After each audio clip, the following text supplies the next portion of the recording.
Friends, in a certain city, a politician was running for office, and he advertised for volunteer workers.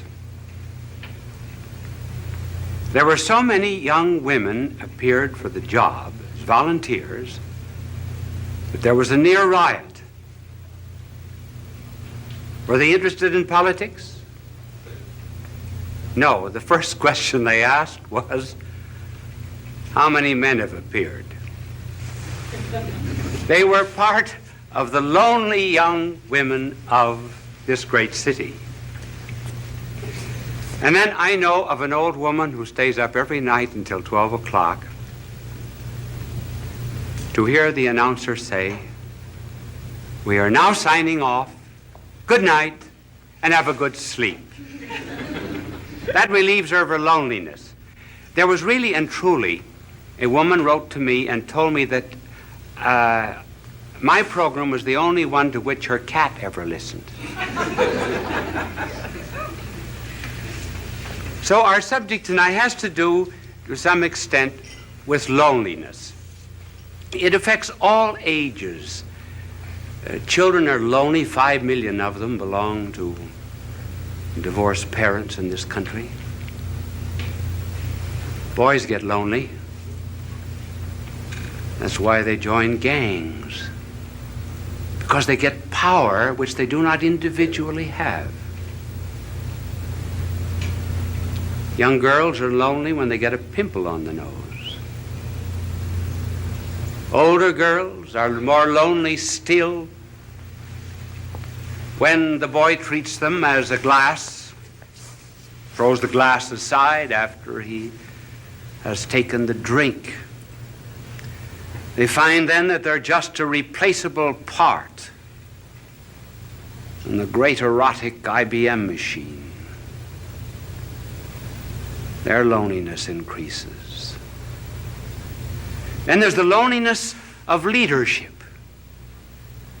being the top man on the totem pole.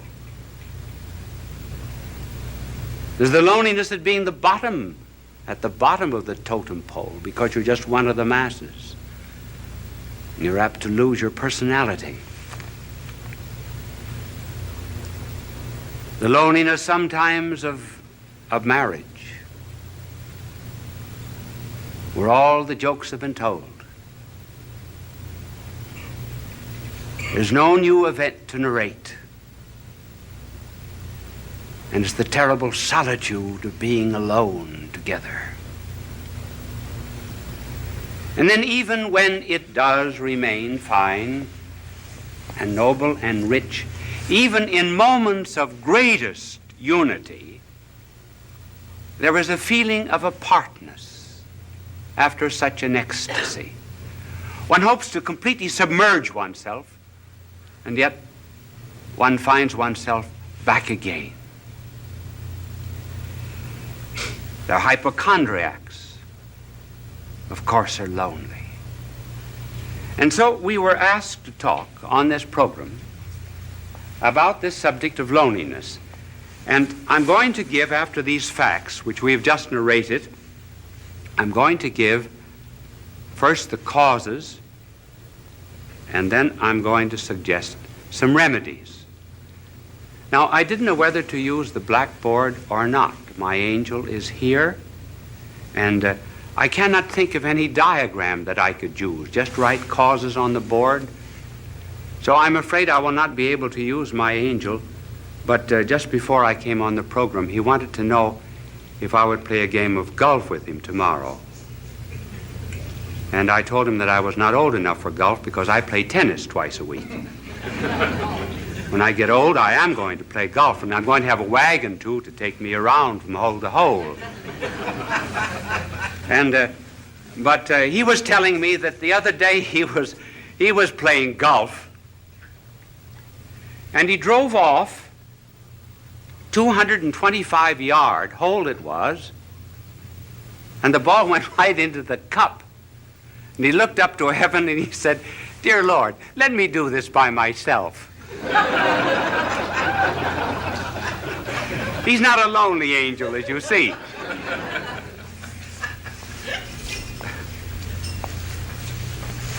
Now, what are the causes of loneliness?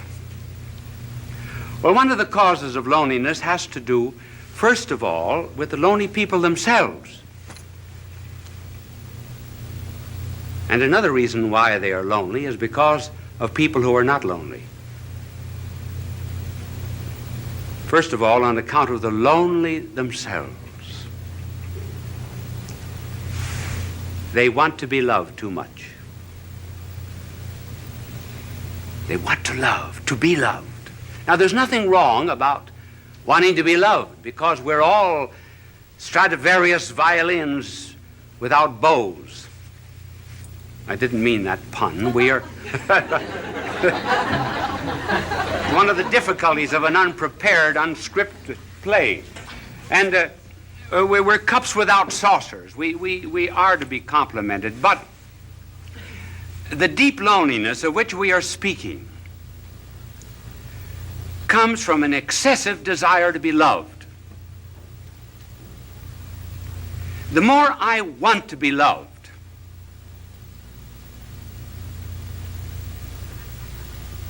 the less I am loved. The less I'm loved, the less lovable I become. The less lovable I become, the less I am capable of loving others. And that's how, by a desire to seek only oneself and to please oneself, one gets caught like a bird in a fowler's net. And the more one struggles to get out of this loneliness, the more one is captured by it. Just take some concrete examples of this desire to be loved. I know of a mother whose daughter was away at college. And she used to call up the daughter every night. Would keep the daughter on the phone for an hour and protested to the daughter that she was not appreciated as she should be. And because other girls in this college wanted to use the phone, she said to her mother, "Mother, I'm forbidden to use the phone anymore." One day, the superintendent had sent for her, and she was unable to answer the phone, and she told her mother, "Send someone to answer the phone for her." The mother said, "This is the end." And she refused to see her daughter again. Thus, by wanting too much to be loved without loving, one loses even the love that one seeks. And then there was a fiancée. She used to. I wonder if any of you young women in the audience ever do that. Do you know what she would do? She would write down in a book every time the boyfriend called how long he spoke. She also wrote down how often he wrote and how many words he wrote in each letter. She felt that she wasn't loved enough, so she began writing herself anonymous letters, threatening her. And she said that these letters came from a well-known author in the city. And finally, she was exposed by this man whom she blamed, and eventually the marriage was broken off. She just loved too much, loved to be loved. And then there was the wife who felt that her husband was paying no attention to her, insisted that he stay away from work. She wanted to go to a picnic, wanted to go to the beach, and he found excuses many times, and finally he lost his job. The marriage broke up. So one of the principal reasons of loneliness, therefore, is this egotism which seeks only oneself. And you can already see the cure anticipated by the mere fact that we mention this cause. But then there's another cause of loneliness, and that's on the part of the people who are not lonely. they do not bring any love to these people.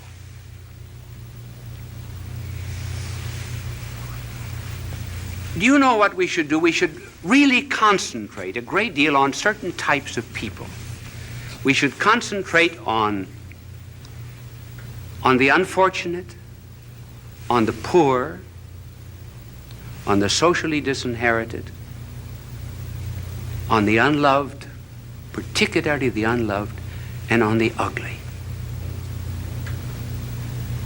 And we bring love to them. We put love into them. Then they become lovable.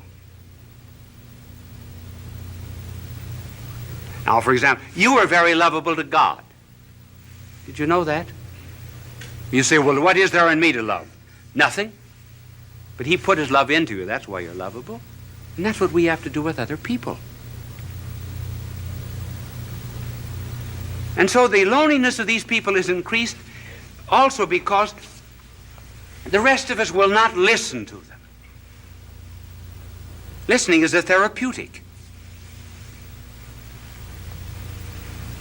There was a psychologist who formulated a marriage case that involved sexual, financial, social, and legal complications. He went to 100 clergymen and 100 priests to present the story, and he carried a stopwatch with him. Do you know how long they listened? The average was 2.5 minutes. Then off-the-cuff answer. They refused to listen. They refused to care. George Bernard Shaw has something rather good on that subject. In his play St. Joan, King Charles says to Joan, "Why do not the voices come to me? I am the king." And Joan answers, "They do come to you, but you do not hear them. You have not sat in the field in the evening listening for them. If you prayed from the bottom of your heart and listened to the thrilling of the bells and the trilling of them after they had stopped ringing, you would hear the voices, just as I do." In other words, listening is a therapeutic, a cure for lonely people. We do the same thing with our prayers. We wouldn't do to a doctor what we do to God. Would we go into a doctor and mumble off all of our symptoms and then say, "Bye, doctor"? Not listen. So listening on our part, refusal to listen, is one of the causes that intensifies this forsakenness. Now, what is a cure? Well, there are several cures, and we will just have time to mention one that is very important, namely caring for other people. When we're lonely, go out and serve. Then loneliness goes out through our fingertips. Our heart opens. The Chinese have a proverb, if you're without shoes, go out and find a man without any feet.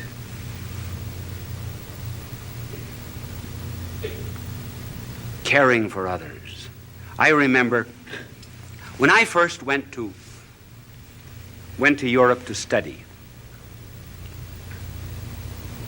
to do my university work as a young priest. The first Christmas I was lonely. I was really lonesome. I think it was the only time in my life I was lonesome.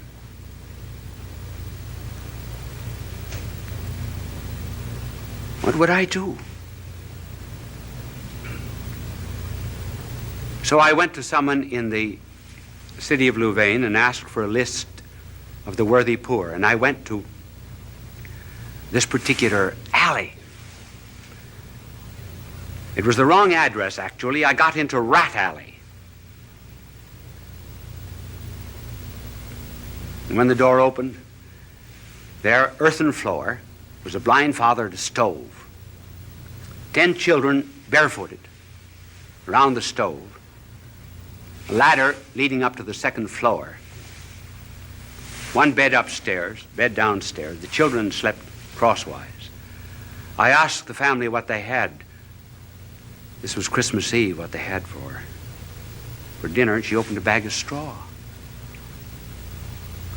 The children had no sabots, no wooden shoes. I took care of them for 4 years while I was studying at the university. Got them jobs, rehabilitated them. I felt at times perhaps they were drawing on me.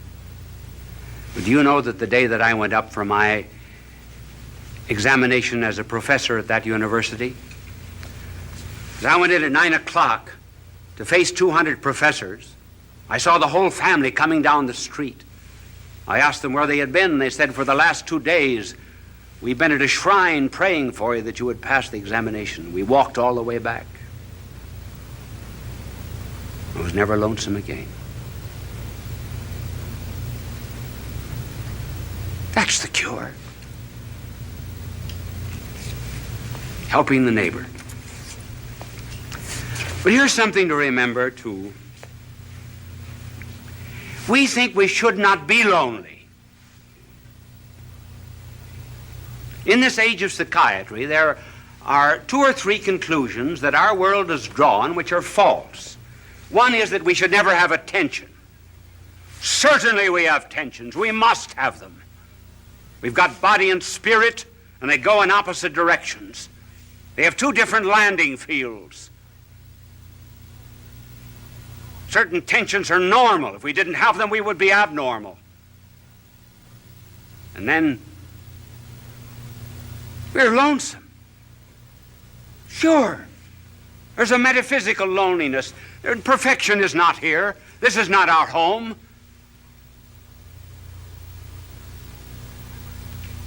I've got something that I want in my heart that nothing on this earth can satisfy, and nothing can satisfy you either. And we know it very well. So what's the cause of this loneliness? What are we looking for? Well, we say we're looking for God, yes. But then I know what you will answer. What does God know about loneliness? Now that's a good question. That's a good question. What does he know about loneliness? Does he know anything about the loneliness, for example, of a babe in Afghanistan who has no better home than just straw? Does God know anything about the loneliness of a mother who has to gather up a child in order to escape a dictator and fly halfway across Africa?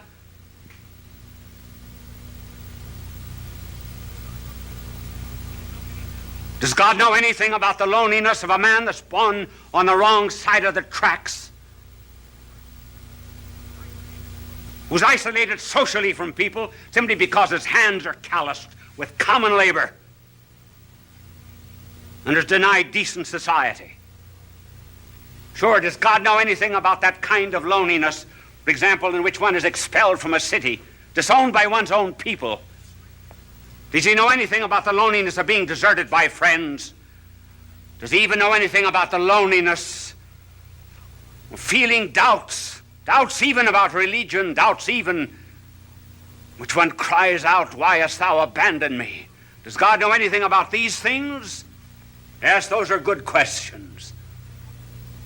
Now suppose that there was a figure that came into all of this loneliness and so immersed himself in it that he would not immunize himself from it, would not cut himself off from it. Would you, for example, be the only one on the battlefield that was whole and not help any of the wounded? And so if there was a figure that came into this world of ours and refused to isolate himself from loneliness and felt it so much that blood poured out from his body, felt loneliness so much that as if all the robberies of the world were thrust into his hands, as if he himself were guilty, that felt all loathsome carnality so much that his flesh was hanging from him like purple rags, Suppose someone came into this world and went into all of this loneliness, took it all, and was not overcome by it, but conquered it all. Then what? Then I may be lonely every now and then, but I'll not be overcome by it. Then I have a captain, kind of a captain who did presses not a button in heaven from a celestial command. But I have a captain who stumbled to a throne.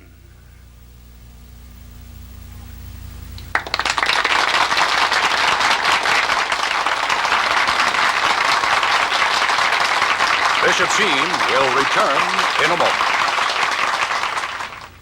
moment. Did that telecast seem a little short to you? Actually, I was just informed that we were 1 minute short. Now, I have a clock before me over there, and I keep my eyes on it. But this clock here was right. I finished 3 seconds before the time. But up in the control room, that celestial command that I just talked about, they figured it wrong by 1 minute.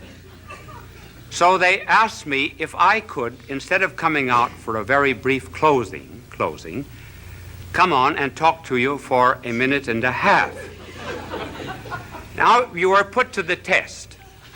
If that telecast seemed very short, you are enjoying it. We would say time passed like anything. If you were not enjoying it, it seemed very, very long. As a matter of fact, this 1.5 minutes will seem interminable to you. Now, I want to tell you, my good people, that I have to leave you now. Are you a bit lonely? I am. I'm lonely too. Bye now, and God love you. Fulton J.Sheen is indeed a man for all seasons. He walked a paced beat, allowing us to glimpse his nature and ponder its worth and to enjoy its presence. Bishop Sheen authored over 90 books. He broadcast countless radio and television programs and ministered in many parts of the world to people of every belief.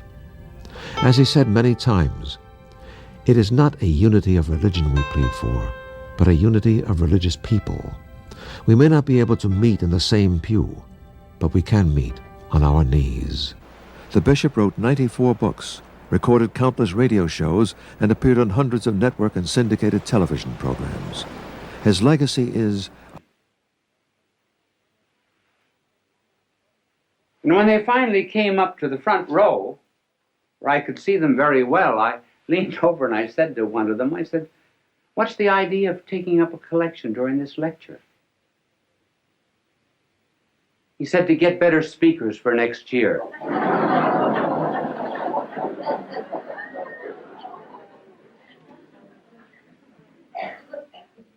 So I am not presenting myself as a model to you on how to talk. It's just merely that there have been so many letters coming to me asking me to give a few suggestions that I will give them to you. They are only personal. They may not apply to everyone, but I will give them to you for what they are worth. If I can talk now, I certainly couldn't always talk. There came a turning point in my life. It was in college when I was a freshman. I was on the debating team, which was in the college that I attended a great honor because they put a tremendous premium on debating. I thought I was good because, after all, I was picked as a freshman. I had to be good. And the night before the debate with Notre Dame University, the coach of our debating team, Father Bergen, called me over to his office and he said, "You are the worst talker we've ever had in this college." Well, that was a terrible shock to me. I said, "Well, if I'm so terrible, why did you pick me on the team?" He said, "Because you can think, not because you can talk." But he said, "You're going to learn to talk before you leave this room." Take a paragraph out of that speech, any paragraph you like. I remember we were talking on the Merchant Marine. I'll never forget, the paragraph began, I think it needs no argument to prove, and so forth. So he said, stand up there against the wall, which I did. Now he said, go over that paragraph. At the end of it, he said, do you see your mistake? I said, no. Go over it again. Went over it 1 hour. 2 hours. 2 hours and a half. I was dead. So was he. And every 2 or 3 minutes, when I finished it, he would say, do you see your mistake? I said, no. But being naturally quick, after 2 hours and a half, I saw it. He said, do you see your mistake? I said, yes, I think I do. I'm not natural. He said, that's right. That's all. And he dismissed me. You notice how often speakers, as soon as they get up on a platform, or ministers or priests in the pulpit, everything changes, their voice changes, their attitudes, their poses. I think many prayers that we say are, we're not talking to God.